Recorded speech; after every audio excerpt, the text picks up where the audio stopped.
नमस्कार, मैं कमलेश कबीर आपका एक बार फिर स्वागत करता हूं इस नए एपिसोड में। आज के इस एपिसोड में हमारा मुख्य मुद्दा होगा धर्मांतरण। आपको याद होगा योगी आदित्यनाथ ने अगस्त 2024 में धर्मांतरण के खिलाफ उत्तर प्रदेश की विधानसभा में मानसून सत्र में एक नया कानून पास किया था, जिसमें धर्मांतरण करने वाले लोगों के खिलाफ सख्त सजा का प्रावधान किया गया था और सजा 1 साल से अधिकतम जो है वो 5 साल या आजीवन कारावास तक भी हो सकती है। और जब यह नया कानून पास हुआ, तब विपक्ष बार बार जो है वो चिल्लाता रहा कि ऐसा नहीं होना चाहिए। अब इसके पीछे की कहानी को अगर आप समझोगे, तो आज जब योगी आदित्यनाथ ये कहते हैं कि बटोगे तो कटोगे, और दूसरा जब हम इस कानून की बात करते हैं तो ये क्यों जरूरी हो जाता है? क्योंकि जब जब कोई भी व्यक्ति अगर अपनी कमजोरी किसी दूसरे को दिखाता है या दूसरे के सामने उसको रखता है, तब तब उस व्यक्ति का शोषण होना, हम ये कह सकते हैं कि लाजमी है, होगा ही होगा। और अधिकतर जो केसेस है वो इसी तरीके से जुड़े हुए हैं। अब जब हम बात करते हैं धर्मांतरण की, तो इस खेल में कैसे हमारी कमजोरी का फायदा उठाया जाता है, तो पहली जो बड़ी बात जो निकल कर आती है वो है एक, जिसको हम कह सकते हैं, बड़ा मुद्दा भी कह सकते हैं, गरीबी। तो अब सोचने वाली बात यह है कि क्या धर्मांतरण करने से या दूसरे धर्म में परिवर्तित होने के बाद में क्या हमारी गरीबी दूर हो जाती है? इस सवाल का जवाब जो है वो हम ढूंढने की कोशिश करेंगे। दूसरा, क्या इससे जो है वो हमारे बच्चों को अच्छी शिक्षा मिलना शुरू हो जाती है? हम इसका भी आकलन करेंगे। और साथ में हम आकलन करेंगे, क्या उस ऐसा करने से क्या हमारे दुख दर्द जो है वो भी दूर हो जाते हैं क्या? ये तीन जो है वो बड़े कारण है धर्मांतरण के पीछे। और धर्मांतरण का जो खेल चल रहा है उसके पीछे अगर हम लोगों को समझें, तो उनका है सिर्फ और सिर्फ मोटा पैसा कमाना। क्यों? क्योंकि ऐसा करने के लिए उन लोगों को बाहर से, विदेशों से फंडिंग होती है, देश की डेमोग्राफी चेंज करने के लिए। अब इस मुद्दे पर चर्चा करना क्यों जरूरी है? मैंने इससे पहले भी धर्मांतरण पे कम से कम 4 से 5 वीडियो में बना चुका हूं, और मुख्य केंद्र रहा है इसका पंजाब। अब इसी पंजाब की धरती पर आपको पता होगा, पॉक्सो कोर्ट मोहाली ने पास्टर बजिंदर सिंह, जो जालंधर के ही पास स्थित ताजपुर गांव में चर्च चलाता है, विजडम ऑफ ग्लोरी, और मोहाली कोर्ट ने 2018 के एक जीरकपुर के मामले में, जिसमें एक नाबालिग लड़की को बाहर सेटल करने में, क्योंकि ऐसे पादरी जो है, आपको पता होगा, यूरोपियन कंट्रीज से इनका कनेक्शन बड़ा अच्छा होता है। क्यों? सारी फंडिंग जो है वो उनका मुख्य केंद्र जो क्रिश्चियनिटी के जो मेन जो कंट्रीज है वहीं से होती है, तो ये वहां पर जाते रहते हैं। तो एक लालच दिया जाता है कि आपके बच्चों को हम बाहर सेट कर देंगे, और इसके बहाने फिर ये जो है वो अपना जो काम इन्होंने करना होता है, और उसमें अगर आप देखोगे तो लड़कियों के विशेष तौर से मामले में आपने शोषण, तो सिर्फ और सिर्फ जो है वो ये शोषण का खेल चलता रहता है। बार बार जो है वो प्रलोभन दिया जाता है, ब्लैकमेलिंग तक की जाती है, डराया और धमकाया जाता है, और इस केस में भी ऐसा ही कुछ था। पीड़िता ने जो है वो हार नहीं मानी, और 5 केस खारिज होने के बाद में भी वो उसको चुनौती देती रही, और फाइनली जो है वो कोर्ट ने फैसला दिया, और कोर्ट ने जो फैसला दिया वो ये था कि इस बजिंदर सिंह को, पास्टर के बजाय जो पास्टर बजिंदर सिंह है, उसको उम्र कैद की सजा दे दी जाए, और उम्र कैद की सजा कोर्ट ने दे दी। अब वो ताउम्र जो है वो जेल में रहेगा और हालेलुया करता रहेगा। अब मैं ऐसा क्यों कह रहा हूं? क्योंकि किसी धर्म विशेष के ऊपर टिप्पणी नहीं करनी चाहिए, लेकिन यहां बात है धर्मांतरण की। और जब कोर्ट इस बात की सजा सुना रहा था, इसका संज्ञान ले रहा था, आपको पता होगा क्लोजिंग जो बहस होती है उसके बाद में बजेंद्र सिंह, जो बास्टर बजेंद्र सिंह है, उसका वकील, उसने जो दलील दी वो मुझे लगता है कि आप लोगों को सुननी चाहिए और लोगों को भी बतानी चाहिए। दलील यह थी कि उसका एक छोटा बच्चा है और उसकी पत्नी बीमार रहती है और टांग में उसके रोड डली हुई है। इस बात को ध्यान में रखते हुए, संज्ञान लेते हुए उसको कम से कम जो है वो सजा दी जाए। मतलब कोर्ट में वकील ने एडमिट किया है कि बजेंद्र सिंह ने जो गलती की है उसके लिए सजा जो है वो कम की जाए। क्यों कम की जाए? क्योंकि उसकी पत्नी जो है वो बीमार रहती है और घर में छोटा बच्चा है। अब मैं इसकी बात क्यों कर रहा हूं? मैं इसकी बात इसलिए कर रहा हूं क्योंकि, और ऐसा नहीं है कि पंजाब में ये अकेला ही जो है वो चलता है, इसमें आप देखोगे ऐसे ही और 5 से 6 चर्च चलते हैं जिसमें आपने देखा होगा एक अंकुर नरूला की मिनिस्ट्री है, एक रंजीत सिंह की है, और ये जालंधर, लुधियाना या हम कहें कि अमृतसर का जो बेल्ट है उसमें इनकी काफी पकड़ है।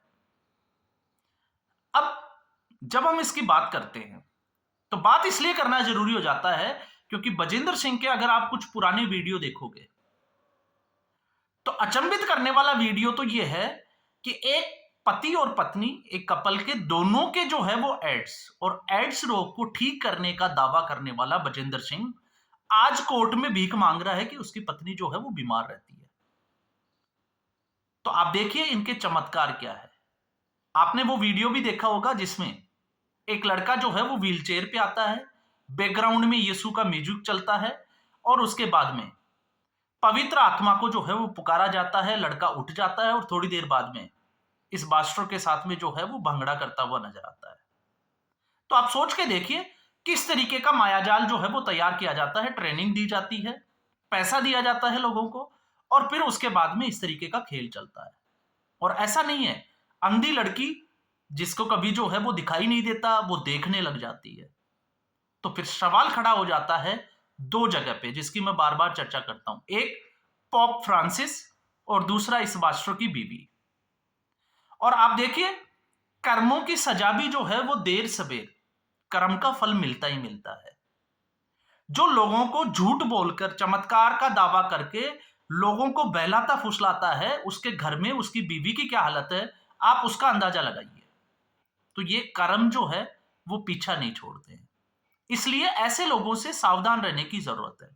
और जहां बात आती है सरकार की, तो जब आज हम ये कहते हैं कि बटोगे तो कटोगे, तो ये जो नारा जो योगी आदित्यनाथ ने दिया है ये परफेक्टली जिसको हम कहते हैं कि वो लागू होता है। क्यों होता है? आप देखिए वोट बैंक की राजनीति। एक मानसिक रोगी है ये बजिंदर जो है, ये मानसिक रोगी है, और मानसिक रोगी जो हत्या करता है और जेल में चला जाता है और जेल में से ये पास्टर बन के बाहर निकलता है। आप सोच के देखिए, थोड़ा सा अचंभा होगा, इस पे विचार करने की जरूरत है। उसके बाद में जीरकपुर और इसके अलावा एक केस और जो है वो इसके ऊपर चल रहा है। तो आप सोच के देखिए, इसको अगर आप मानसिक रोगी नहीं कहोगे तो फिर क्या कहोगे? कि एक व्यक्ति, और अब तो कुछ ऐसे फुटेज भी सामने आ रहे हैं जिसमें महिलाओं को मारते हुए तक दिखाया गया है गुस्से में आकर। तो आप इसको कौन सी श्रेणी में रखते हो, पास्टर या बास्टर? आपके ऊपर जो है वो ये निर्णय छोड़ता हूं।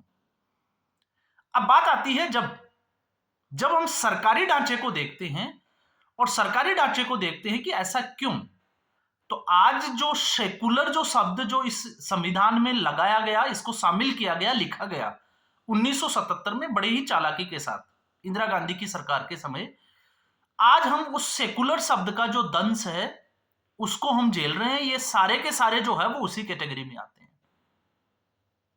आप धर्मनिरपेक्ष जो है वो भारत है, इसलिए आप हिंदू धर्म की बात नहीं कर सकते। लेकिन पंजाब की पुलिस पीएपी जो है वो इनको 15-15 जवानों के स्क्वाड जो है वो उपलब्ध कराती है इनकी सिक्योरिटी के लिए। बस कमी ये थी कि मुख्यमंत्री की तरह और प्रधानमंत्री की तरह इनको सरकारी गाड़ी नहीं दी जाती। बाकी इनकी सुरक्षा का पुख्ता ध्यान रखा जाता है, क्योंकि जब चुनाव आते हैं तो चुनाव में ये एक बड़ा वोट बैंक बनकर सामने आ जाते हैं, तो इनको पाला पोसा जाता है। अब ऐसे लोगों के तो बिल्कुल जो है वो चांदी चांदी है। क्यों? क्योंकि यहां से आप देखिए अगर कोई अच्छा व्यक्ति है जिसमें टैलेंट है, उसको आप थाने में कंप्लेंट तक नहीं लिखी जाती, लेकिन ऐसे लोगों को सुरक्षा मुहैया कराई जाती है। अब सोच के देखिए, ऐसे लोगों को किस चीज से खतरा है? जो अपने आप को चमत्कार करने का दावा करते हैं, और वो किसी भी धर्म से हो। ये जरूरी नहीं है कि वो एक हम इसी धर्म की बात कर रहे हैं, वो किसी भी धर्म से हो। आखिर उनको जरूरत क्या है? क्योंकि उनका काम है समाज की सेवा करना, और समाज सेवा बिना सिक्योरिटी के भी की जा सकती है, लेकिन ये लालच दिया जाता है। और जब हम गरीबी की बात करते हैं, पहला जिसकी हम बात कर रहे थे कि लालच जो है वो गरीबी का, तो ऐसे बहुत सारी यूरोपियन कंट्रीज है जिनके अंदर भी स्लम्स है, कच्ची बस्तियां वहां पर भी है। तो क्या भगवान यीशु ने उनकी गरीबी दूर की?